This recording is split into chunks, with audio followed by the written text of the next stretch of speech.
Story time. Okay, so today we're going to be doing the story time where we walk my puppy.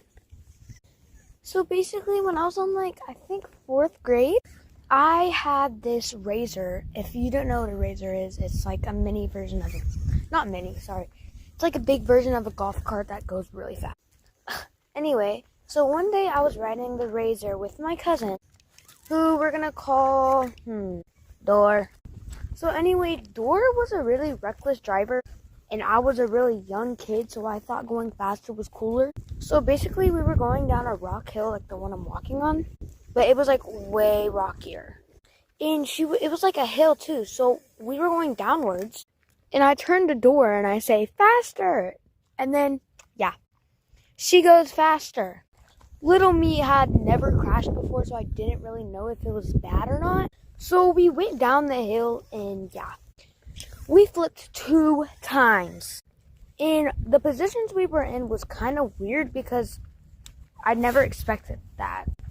So the razor had tipped over and my cousin, her leg was trapped under the freaking razor.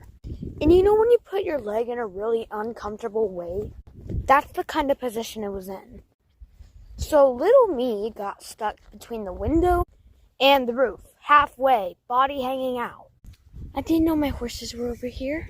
Anyway, so little me was stuck between the window and the roof. And little me had no idea what was going on, and So I'm an overthinker, and I played this in my head like if it was to happen.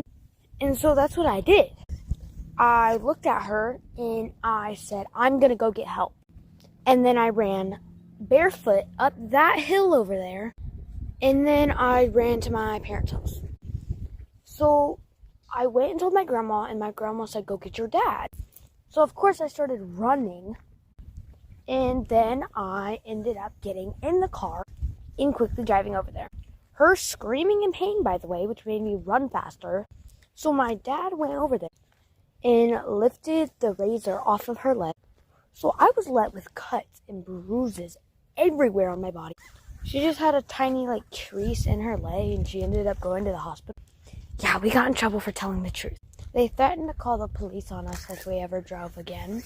But I still drive to this day. She's too scared to. So thank you for listening. Bye-bye.